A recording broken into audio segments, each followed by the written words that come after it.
Got him. Got him. Big one. Big one, guys. Big one. Guys, this is a big one.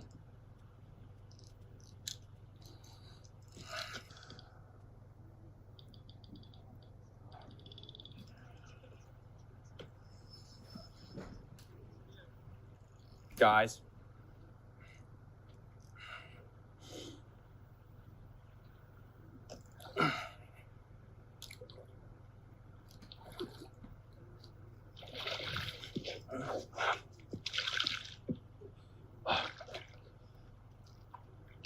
Oh. Thanks. That is nuts. Oh my God. They're in here. Oh, that'll be good for the channel. Right there. I wish I had a damn scale, but at least got a camera. Nicely done. Thank you, sir. I'm thinking it's, yeah, at least 3. She's beautiful. And they're in here, too. Yeah, they stock these. That's a bass, right? Yeah. Go with trout. Go with trout. Go with trout. I said, hold up. Wait a minute. Something ain't right. Go with trout. Nope, that's a bass. Fuck. My first assumption was correct. Yeah. Do you fish?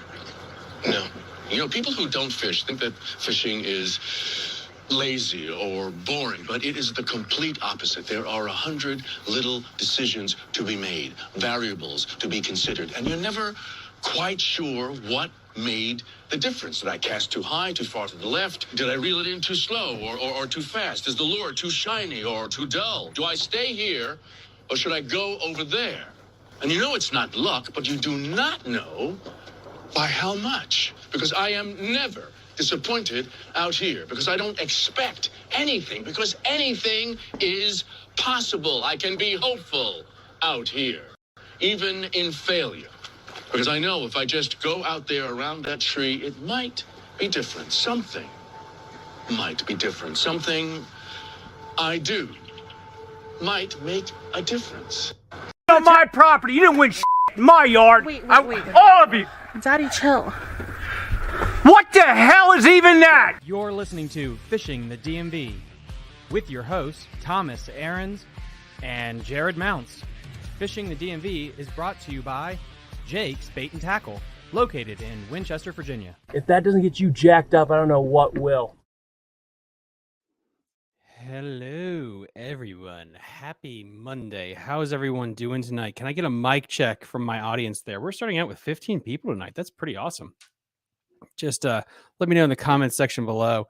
Yeah, huge shout out. It is a 10-minute intro. I kept adding to it. One of my favorite guys is his name is called Nerdrotic, and he has a new meme intro every single time that he actually goes for it. Volume up. Thank you, bud. That's why we're here. All right. Now let's get a mic check now. Should be a little bit better here. And soon I'll get that Rodecaster Pro as well. And we'll be working that bad boy in here. So yeah, sorry I was a little bit late tonight, guys. I was actually doing some packing and then I decided to go do some fishing. I went down to, I live like 5 seconds from Conacajig Creek. And it feeds right into the Upper Potomac at Williamsport. It's literally the Little Susquehanna. The amount of crayfish that is in that creek is preposterously stupid. If you wanted to make a killing selling crayfish to bait companies, that's where you'd go. Let's see. Travis Cyber. What? Big T. What's going on, Captain? How are you feeling? I'm feeling good, boss man. Feeling real good.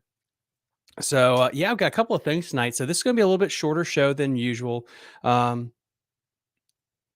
Get that set there. Perfect. This is going to be a little bit shorter show than I usually do. It's just me tonight because the big news is I'm actually going to be fishing a BFL tournament. I signed up to do the High Rock event. I'm going to be fishing that one that's coming up this Saturday down in North Carolina, just for fun, not trying to do points or anything, just kind of have an itch I want to scratch. So I'm going to go down there. But I thought this would be a really cool time to kind of talk about just breaking down bodies of water and how you can do that. And then, of course, answer some questions that I've gotten over the past weeks in the comment section of my YouTube channel, Instagram, and what's coming up new with the channel. So first and foremost, huge thank you to everyone who made that New River episode absolutely explode. Not only is it doing extremely well on YouTube's algorithm, it's pushed into the Google search at this point. It's like #1 for podcast downloads for Apple and Spotify. It's doing an amazing, amazing job. The New River was so freaking cool to have those guys on the show. If you didn't know, the New River is actually one of the oldest rivers in the world. I think it's second only to the Nile. I could be wrong there. I do know that it also is very interesting how it moves. It goes from south to north. It starts in the Carolinas and actually flows up towards West Virginia. And it's a beautiful place. And it's almost prehistoric, like Jurassic Park. It's really cool. And to be able to have some people on down there to be able to talk about that, it's really, really awesome. Travis Schreiber, go shellac on the Potomac this past weekend fishing the TBF. Dude, the TBF was fantastic. Just the weights there were incredible. And then also we had the Bass Nation as well. ADO, yeah, absolutely. Hail, bud. Yeah, let me know. Can you hear me okay? Yep, I can. Perfect. Sweet. So another fun thing is we actually have the guy, Brian Leclerc, who won the Bass Nation event. He is going to be on the show. I think that episode drops Wednesday. I got to actually have an interview with him over the weekend. He just won the Bass Nation event on the Potomac River. He's a really cool guy, a fantastic story about how he won that. And he spills the beans on everything. So that's going to be a really, really cool episode that's coming up. So the first thing let's get into today is really just how to break down a lake. So High Rock. Why am I doing this? Tom, that's not in the DMV. Why are you fishing this tournament? I kind of got the itch to fish a tournament again, but I didn't want to just fish a tournament on the Potomac or somewhere that I fished a bunch. I wanted to go somewhere new, and High Rock kind of fit that bill. I've never fished High Rock before in my life, and it's the only one on the BFL schedule, I think, right now within the Shenandoah and Piedmont division. It's the only lake I haven't fished. So I thought it'd be kind of fun to use some vacation days and go down there. I was supposed to leave on Sunday actually to go down there, but I had some issues with work and some other things that postponed me a little bit.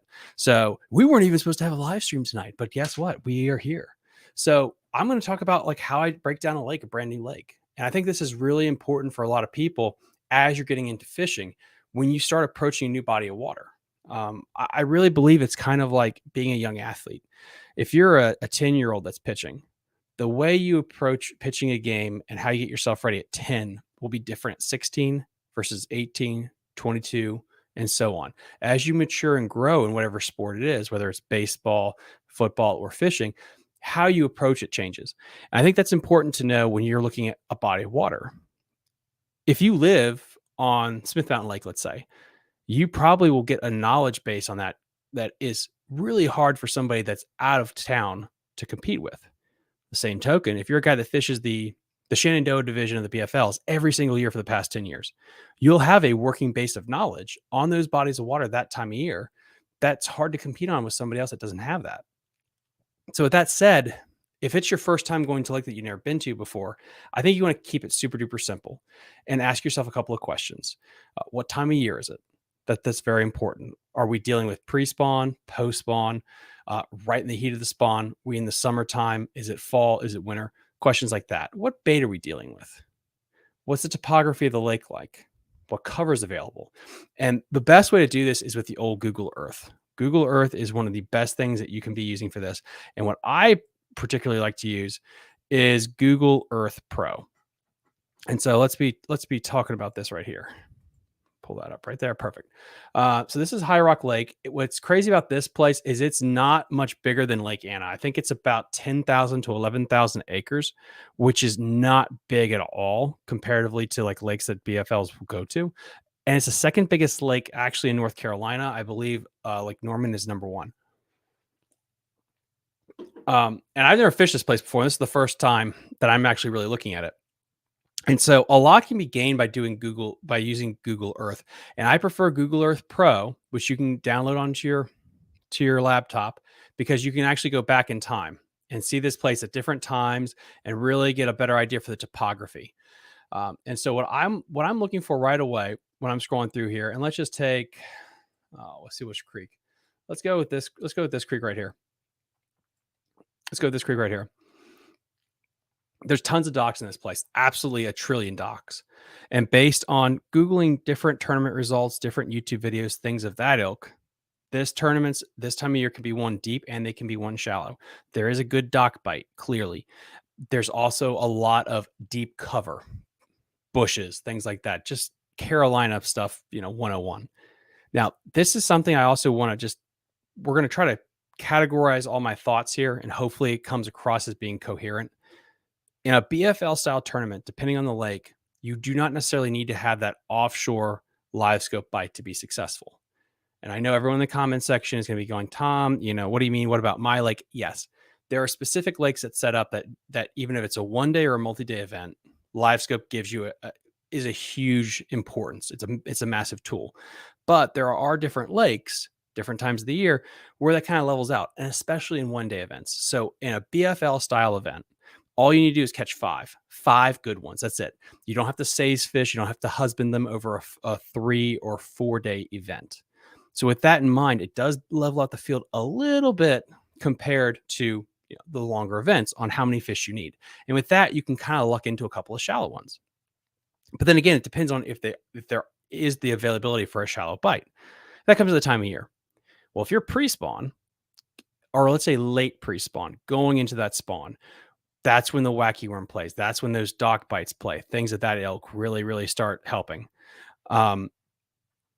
Smith Mountain Lake was one shallow on a wacky worm. Even though there were a ton of people with live scope, it was still one shallow.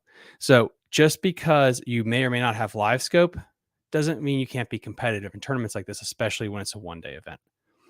We got Vulcan here. Let's see what we got here. It's awesome adjusting to learn new waters versus somewhere you know where to. Yeah, exactly.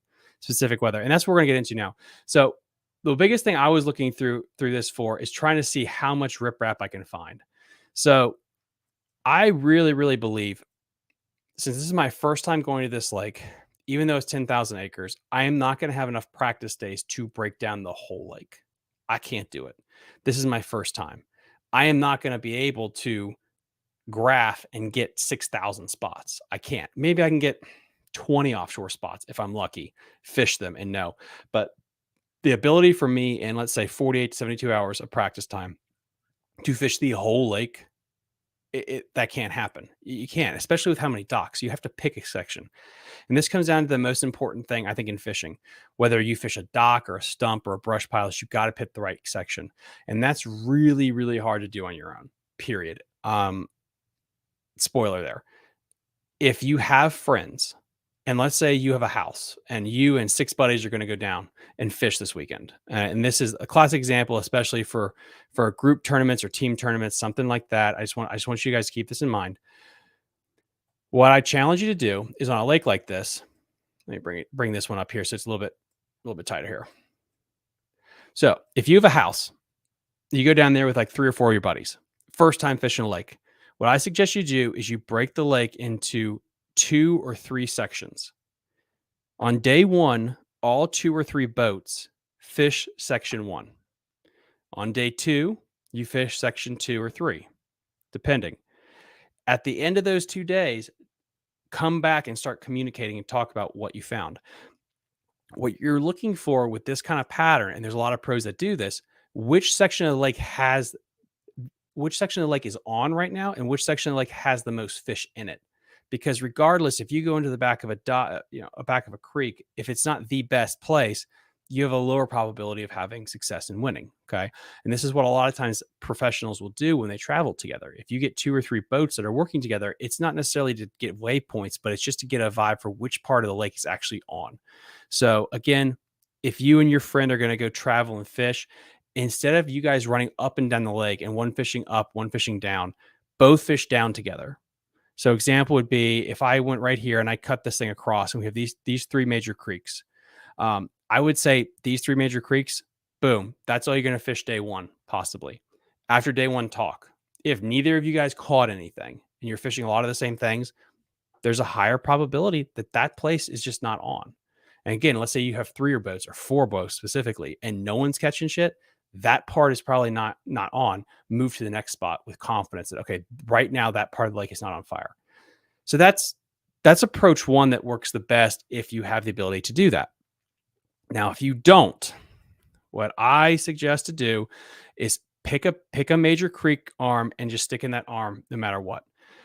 If there's 5 fish in there, you just got to make them bite. Does it suck? Yes. You are at a massive disadvantage when it's your first time going to a place, period, end of story. You just are. But you have to start building up that workbook, that notebook. And you're going to do that day 1. And so example is, let's pick, and I still even know where I'm fishing now. I'm going through this right now as we speak. But what I'm looking for specifically in an area is like, I want a ton of riprap. I want some docks and I want some bridges all in an area. The reason is a bridge acts like a funnel. It's a choke point.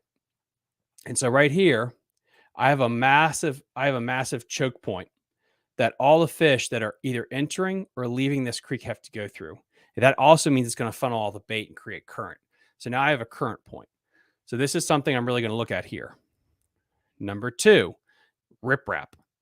riprap to me is so important because you can always catch a few fish off of riprap. And then this time of year, there's a shad spawn deal going on. And so I want to find an area of the lake that has a bunch of rock available to me so I could possibly run that pattern in a contained area and try to find it. Hopefully, maybe I can get an early shad spawn bite when I'm going here. And so what's nice is with Google Earth Pro, I can come in here and I can flip this thing to 3D to get an angle on it. And I can also do this, boom. And so it's so cool what I just did here with Google Earth Pro is I just went back to February of 2012. And so going from February 2012 to the newest photo, which is, let's see right here. Boom. You see how much water this filled up? So what's so cool about this is I can find a year on here where the water pulled back. And and again, if I was looking for aquatic vegetation, this might not be the best thing. But if I'm looking for hard cover, for rock seams, for riprap, this is a heck of a tool to use. And so what I'm going to be doing with all my spare time, let me find that thing again. Oh, sorry. There it is. Yeah. Where'd it go? There it goes. What I'm going to be doing all my spare time is I'm going to be just scrolling up and down, looking for where all the riprap is and how much riprap there actually is in here. So here's a classic example. Look at this point right here. Look at all this riprap. Boom. How much easier it is for me to find that stuff right now just by getting Google Earth Pro, pulling it back, and now I can see. So cool. So now this is a part of my detective work. Okay, there's some riprap here. How much riprap is actually back up in this cove? Well, okay, this major point here's got it. So I got 2.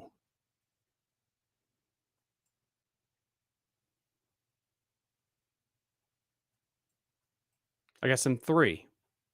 So what I'm starting to see, and I'm not going to bore you with how painstaking I go through this is, by scrolling through here, I am already getting a vibe for, this is a nice little break wall right here, and it looks like there's some stumps out here too. There's a decent amount of riprap right through here. Cool. So riprap, I have a riprap that I want. Let's cut through back here and let's look at these bridges. We got 1, 2. Look at this choke point right here. And oh, we got a shallow point right through there. Scrolling all the way into the back. So right through here, I got 1 bridge I could fish. I got 2 bridges I can fish that probably will have a shad spawn on it. And I got riprap on every major point right through here. And then let's look at this one right here. This one really sticks out farther. Not as much riprap on this one, though. So already I'm basing that there's a decent amount of riprap on this side. But however, what if there's just a ton of riprap throughout the lake? That could be an issue because if it's everywhere, then it's going to be, you really have to refine that riprap pattern. So then let's just cut through and let's go to this side here. Let's scroll on down here.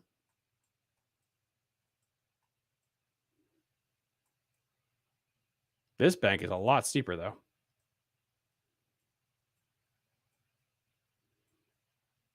But if you're telling me there's just not a lot of riprap on this side.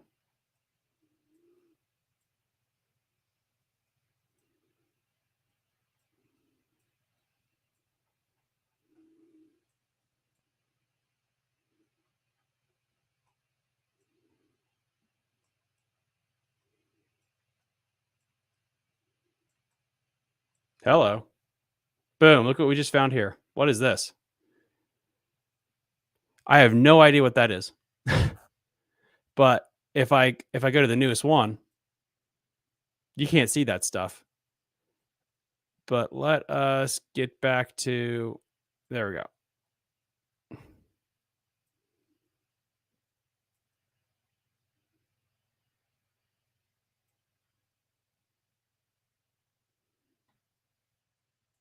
Isn't that crazy? There it is. So that white stuff right there, that could be a flock of seagulls, or that could actually be some rock right there off the bat. But I'm just going to waypoint that, and I'm going to mark that on my computer. The other thing on this side, though, that I'm seeing is there's just not a lot of rock. It's a lot sandier, which means the rock that you do have, like this little chunk right here, is going to play more. But it might not be as conducive for a shad spawn, which I think is very, very interesting. Right here, got some trees that are really, really off. That's interesting. So already I know, and this is what I'm going to do is I basically between now and when I leave for this tournament, I'm going to try to go through every single cove at low and look for all the rock to see what the rock is like on both. Because hard cover is hard cover. It's staying there. It's in the winter time. It's the thing that's going to warm up the fastest. It's going to give them a place that they can warm. They can ambush prey from. Depending on how much rock is there, it's also going to be a place where you're going to have shad spawn. So I think it's vitally important to find what type of riprap, what kind of hard cover that you have. And then the other thing would be about the docks. Are we dealing with floating docks or actually anchored docks? I feel like there's a good mix of these types of docks here. So that's going to be another variable that I'm going to have to think about when I actually get to the lake and actually start fishing it.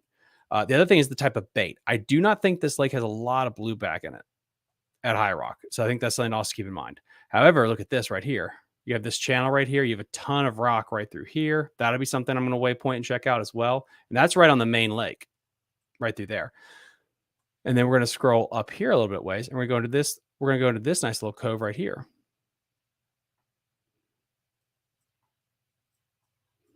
And I'm going to always start back up into these right here. Always the ones without docks first, just to see what kind of natural stuff is. Because a lot of times these know nothing banks can have some things on it. And I scroll in here. Look at that. That looks like a rock vein, but I can't be too sure until I go investigate it.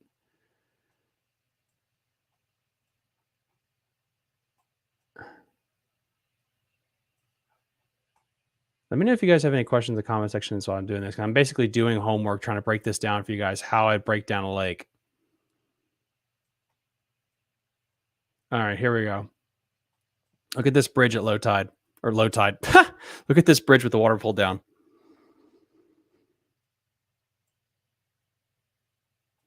Massive chunk rock right through here, chunk rock right through here. Boom, boom. I'm going to waypoint all this stuff. So already right now, I'm kind of formulating a plan of where the riprap is, where I can go for that. And then also what's great about this is you can also find standing stuff. So let's just go way up here, up into the upper portion of the lake. And let's see if we can find some standing wood. Yep, that's on high tide. That's probably there.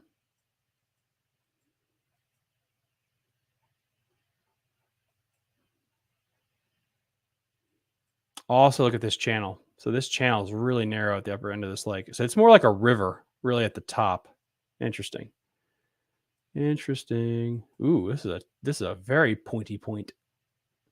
That's got some depth. Look at that. That thing is pulled way back. And we got a stump there, a stump there. Now, I don't know if the stump, that's the other thing too, is like, could that be a log that's just submerged and over time it's left? No idea.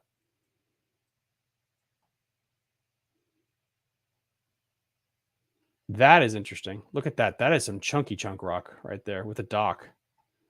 That might be good for one. And then you also got some different coloration there.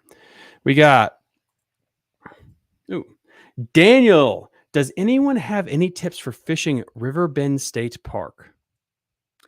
It's the last stretch of the upper Potomac before you hit the Great Falls. You know what, Daniel? I am here to serve you.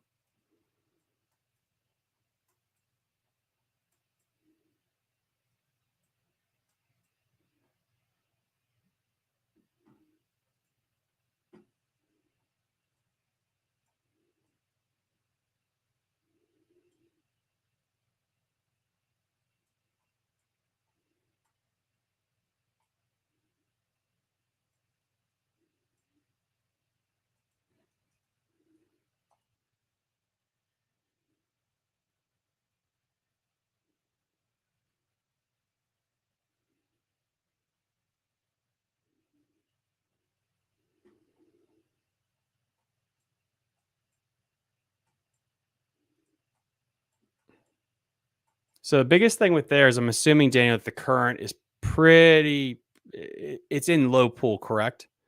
I'm pretty sure it's in low pool right now, or low flow rate. I like to go to the topographical. By the way, if you guys want to know this map I'm using, it's called Google Maps. If you go to Google Maps, it has this really cool satellite, but also has a terrain feature.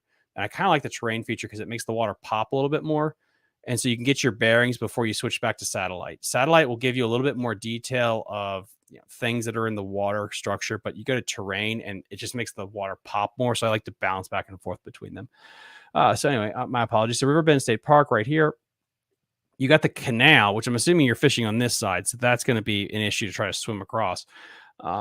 But yeah, right through here, the biggest thing I would say is to go with the tickler, or the thing that I've been having a lot of success with. I mean, I was smoking them so much on this thing that I had to switch to a whitehead because I broke off my little black jig head. But this is the baby Ned rig, the micro TRD, and this thing is absolutely killer.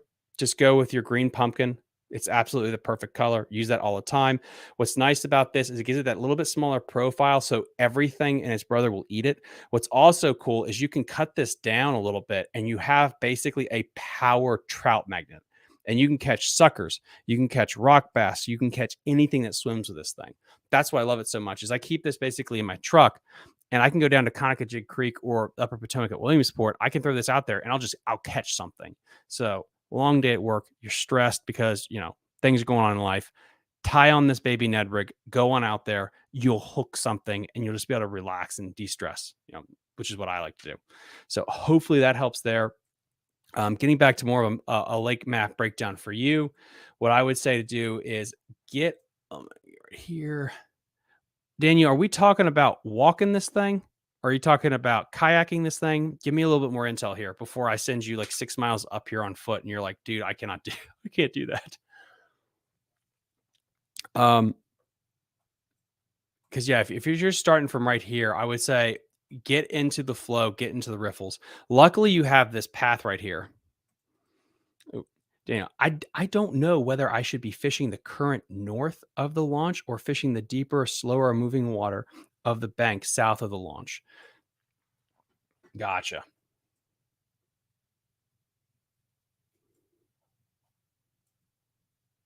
There's the island.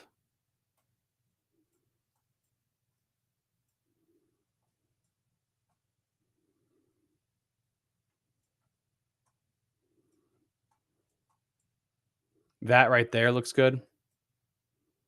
See how that flow hooks around? What you're looking for is big seams. You're looking for a seam that has the access to the slower water, but then you have the faster water right there. As we get more into July, the riffles are going to play 100%. Riffles, fast moving water. So as we tick closer and closer to July, that's going to be playing. So keep them honest with that. But example is, let's get right up into this bad boy here. And what I just like about these islands, these back islands, the back of these islands are just magnets right through here. This big rock right here, this right here. What you'll end up happening is as the water gets faster, this seam will get more pronounced. But right through the back of this island here and here, this is where a lot of big smallmouth will just set up, because you can set up right here and all the bait on this right side. Yeah, ambush points. Yeah, 100%, but it's an ambush point. They can sit right in this big area right through here. And what's interesting that Jeff Little brought up in one of our episodes, and just talking to him, off camera, smallmouth will move from one place of the river to the other back. And I saw this. So I fish Conacajig Creek, and I'll show you guys, or just remind me to bring it up on Google Earth. I'll show you Conacajig Creek. It's really small. You can throw a rock across it, and you can watch these smallmouth in this creek, and they'll move. There's a bridge. There's a walking bridge that goes over Conacajig, and so you can. And I did this. You can sit up there and watch them, and they'll stay here, and they'll move to this rock, and they'll move back to this rock, and they'll move over there. And it really got me thinking, just watching them and listen and remembering what Jeff Little said, that a smallmouth in a section like this, Daniel, they could, 1 3-pound smallmouth could be here, and then in a little bit he moves over to here, and then he moves back over to here. And I think that's really important to keep in mind, that throwing a chatterbait or a swim jig or a soft plastic jerk bait, something like that, to move and cover as much water as possible is massively important.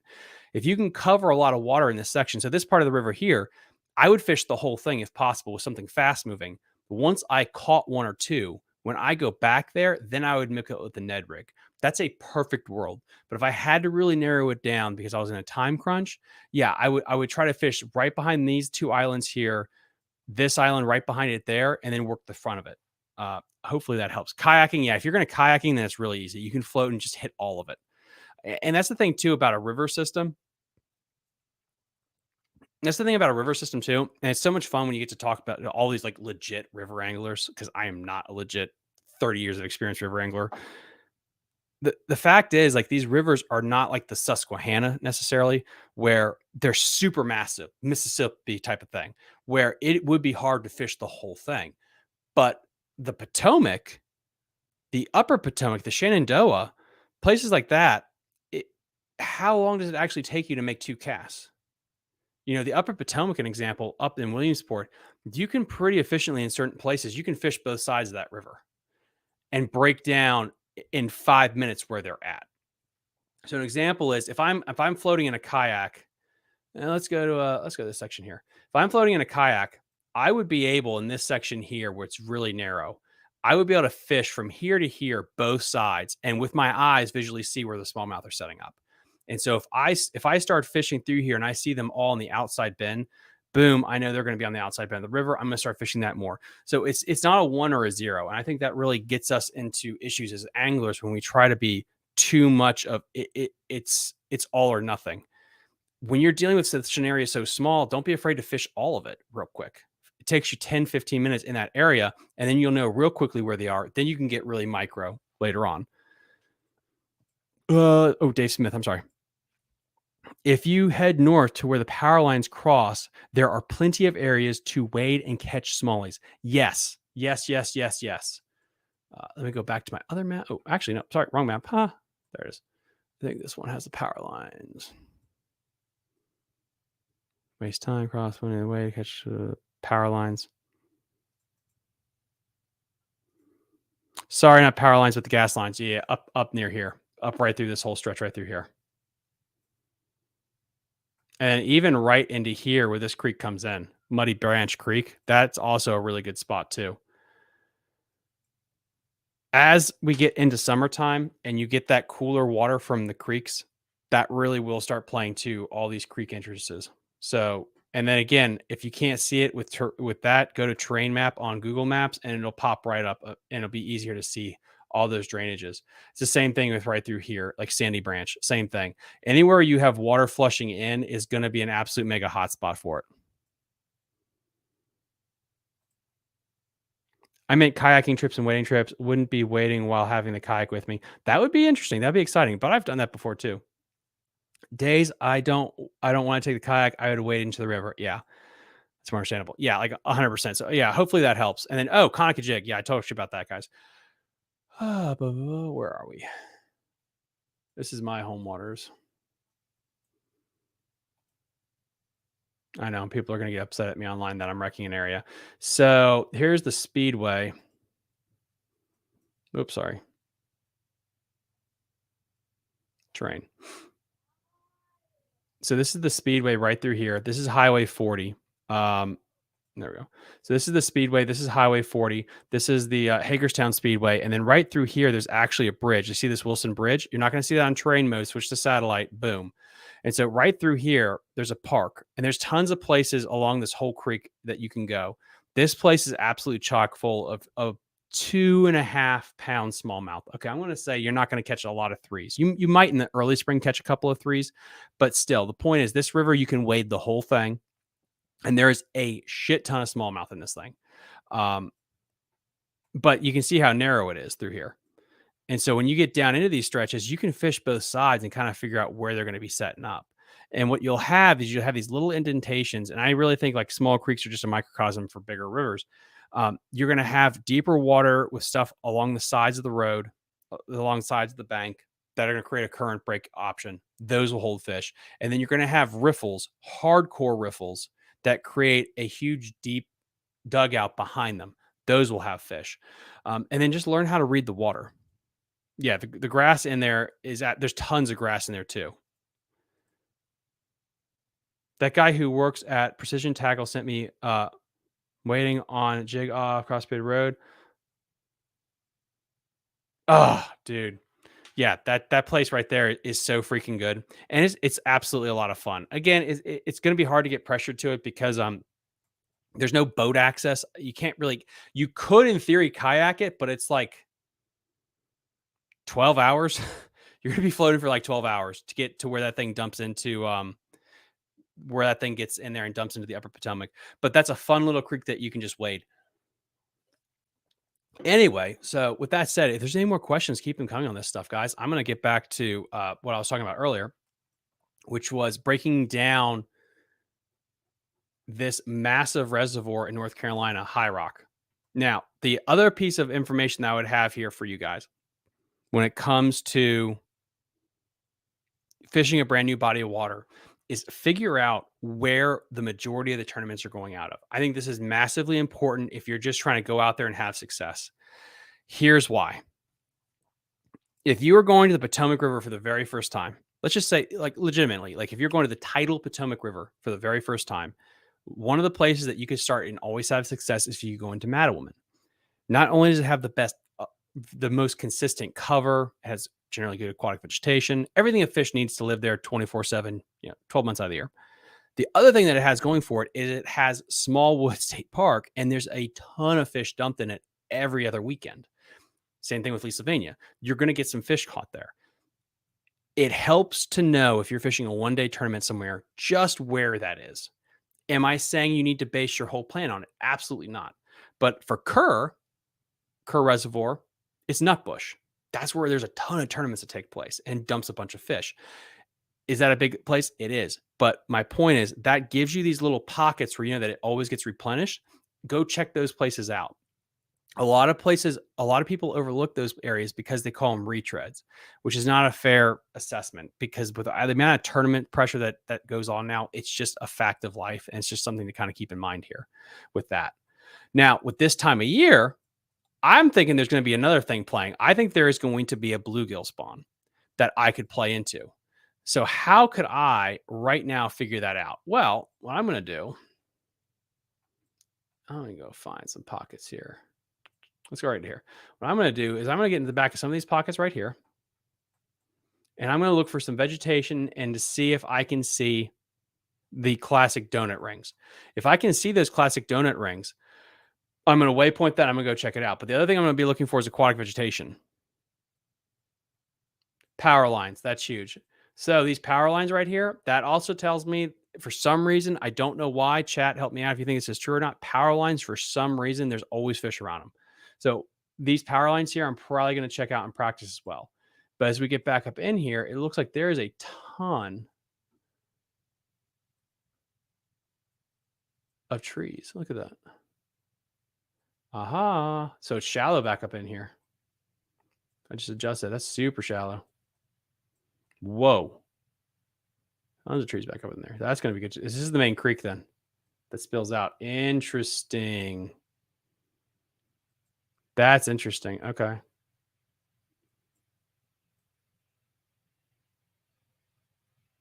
Let me turn that up right there. So I'm thinking that there is probably going to be a bluegill spawn. I think it's going to be a bluegill spawn that I could probably take advantage of. And then all I need to do is find 5 that are doing that. Victor, new to hard swim baits and would like the Mike Buka baby bullshad. Should I use a steady retrieve or what?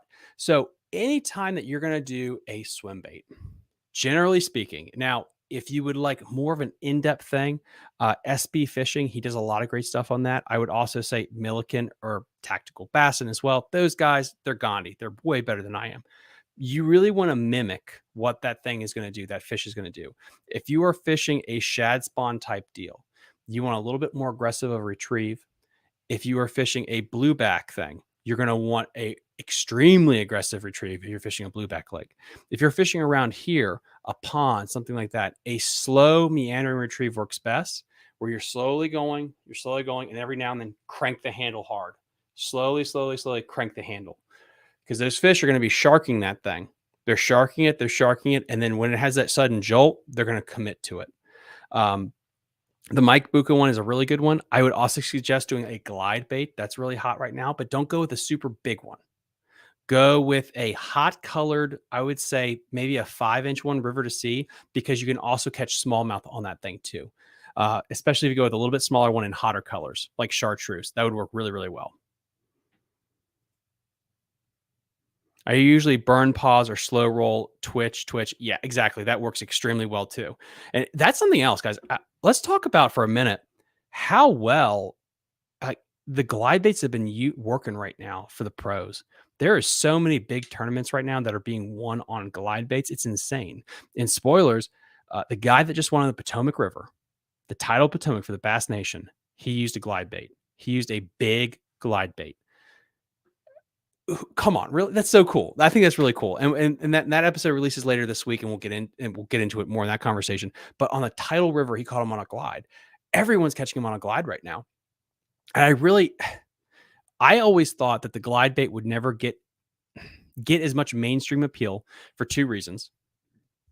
One is the bait is usually between 7 to 10 inches long, which scares a lot of people. Number two, it costs, over $100 to $300 depending. It's really expensive. And so if you have to spend that kind of money on a bait that you can't get a bid on a lot, I just never thought a lot of people would use it or it would get as much mainstream appeal. And I'm completely wrong. That thing is getting mainstream appeal. They're sold out everywhere. And I'm kind of shocked by that. What I'm also shocked about is how the chatterbait still has so much success. I'm not saying it's not a bad bait, but I've always felt like it's almost like if you're thinking the stock market where a stock keeps going up indefinitely, just keeps going up and up and up. And eventually you're like, should this thing come back down? This thing should come back down. And it never does. It just keeps going on up. Daniel with the $2 super chat. Dude, thank you so much. I really appreciate that, sir. You didn't have to do that. Thank you, bud. I really appreciate that. Yeah, and tight lines to you. And please feel free to message me on Instagram or anything like that if there's anything else that I can help you with. I'd be more than happy to answer your questions. And come on and fish the Conacajig Creek sometime. I think you'd really love it. It's a fun place to wade. And then let's see there. But yeah, thank you so much. Jacob Bell, how many citation 20 plus miles would you expect to catch fishing the Upper Potomac in a year? Ooh. Wintertime, I think you can catch a 20 to 21 pound sack easily, drop of the hat in the wintertime on the Upper Potomac. Jeff Green and I went out over Thanksgiving weekend there. We went out there, worst conditions. It was the worst wintertime conditions you could ever imagine. It was terrible. We went out there and we got 19 and a half. And I caught one that was about 22, 23. It was 21. It was 21. Be conservative. It's about 21 inches. So I think you can catch 5 easily without a problem. And then hopefully that helps you out there. Victor Albert, what's the difference between a glide and a hard swim bait? It's the amount of segments. And you know what? Let me pull up real quick for you Tackle Warehouse, and I'll show that to you. That's a very, very good question. And a glide bait, because it only has that one joint on it, as you swim it, it's going to have more of a bow to it. Let's go Tackle Warehouse. Let's talk swim baits here.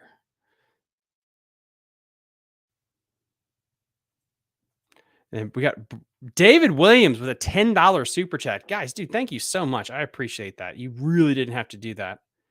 Dude, thank you so much. That's freaking awesome, dude. Dave, thank you so much.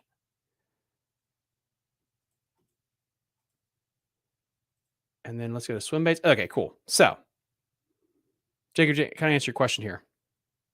Hard-bodied. You see with this one here, how it has multiple joints? With those multiple joints, it's going to have a tighter swimming action, and it's going to be just kind of like the name implies. It's a swim bait. It's for fishing a little bit faster, usually up higher in the water column is usually what you're going to do with that.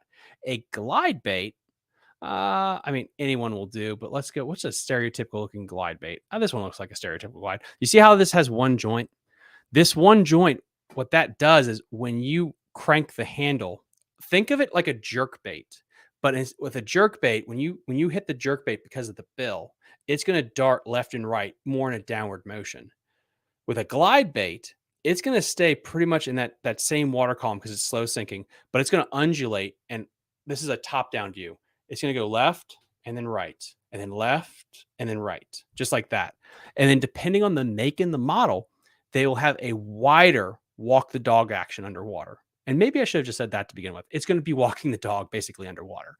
And that really drives fish crazy when you have that action. And then you can speed it up and snap it real quick and they'll go crazy for it. The issue, I think, is for some people is they don't understand the size and stuff. So if you're going after gizzard shad, so Milliken, classic example of this. Matt SB Fishing, people like that who are throwing these 10-inch gizzard shad glide baits. You have to be on a gizzard shad bite or something that's kind of in the realm like that they're trying to feed on. Now, I'm not saying a smallmouth, let's say, or a small farm pond, they wouldn't try to kill it. But if you're fishing a small farm pond, something that looks like a bluegill would probably be more effective. Just a typical river to sea glide bait with a little bit of chartreuse would probably be more effective. So that's just something to kind of keep in mind there. And then again, like, just tackle rocks, I could pop this up because I know they got all this stuff on their website right here. There's a ton of good ones that you can get. The problem is the really, really good ones, because of how they make it, allegedly, it's really hard to get them made. The Spro is absolutely fantastic, but they're out of stock. That's the problem with a lot of these bigger ones. The Jack Ravel is a great bluegill imitator. I do the ones like the River to Sea, which is so nice, and even 6 Sense. Let's whip this one up right here. This 6 Sense version right here. This is fantastic, especially where's that super chartreuse one? This one right here, but you get it in 6.5. But you see how it's a 6.5. What I like is River. And it doesn't have to be River to Sea. I'm just going to use this as an example. And if you guys have another brand that you like, please let me know in the comment section down below, because it might be something that I want to try out. Where in the hell did it go? That's the tactical wake. There it is. Dude, there it is. You see, you can get here it is, the 4-incher. So you can get the 6 and the 4. And where is that chartreuse one?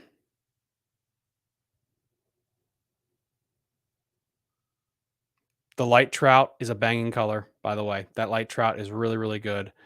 The Party Crasher is another really, really good color. And then the Warden Witcher. The 120 size, give that a shot. That thing is the perfect size for smallmouth. I would even just go up to just the 6th. That one's pretty good. All right. The 6th, 4th, the budget first. Ooh, Trey Straw. Yeah, 6th, 4th. Yeah, the faux show. Let me try that one.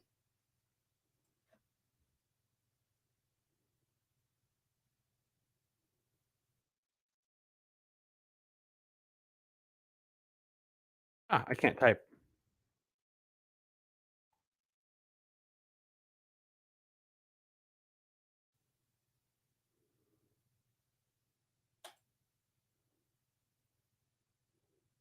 Now you see how this one here has multiple joints. That's going to be a lot more undulating in the water.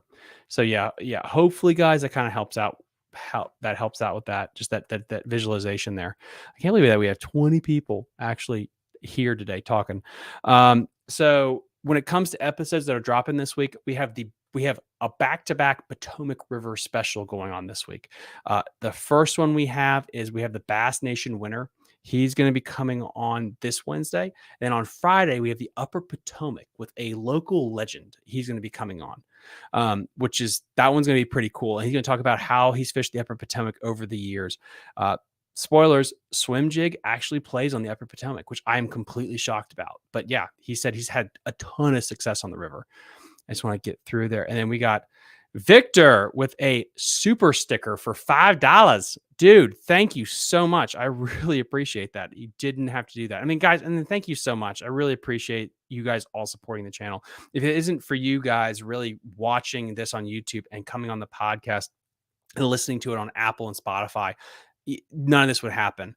And I really love this opportunity to really promote our local fisheries. I mean, I got to talk to people about the New River.